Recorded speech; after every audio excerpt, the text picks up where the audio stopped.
বন্ধুরা, যখন খাজনার পেমেন্ট করা কমপ্লিট হয়ে গেল, এখানে দেখাচ্ছে রিভিউ নাম্বার দিয়ে দিয়েছি, এখানে খতিয়ান নাম্বার দেওয়া হয়েছে, এখানে ক্যাপচার দেওয়া হয়েছে।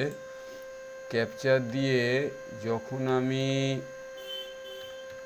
রিসিপ্ট ডাউনলোড করছি তখন আমাকে এরম দেখানো হচ্ছে payment may be due or may be correction GRIPS bank to please try again later। এখানে খতিয়ানের দেওয়ার পরও খাজনার রসিদ পাওয়া যাচ্ছে না। ঠিক আছে, পরে আমি অনেকবার ট্রাই করার পর আমার খাজনার রসিদ অবশেষে উঠলো। এই যে আপনি দেখতে পাচ্ছেন আমার খাজনার রসিদ এখানে দেখাচ্ছে। বলছি যে ভয় পাওয়ার কিছু নেই, আপনার পেমেন্ট ঠিকঠাক হয়ে গেলে আপনি নিশ্চিত খাজনা রসিদ তুলতে পারবেন।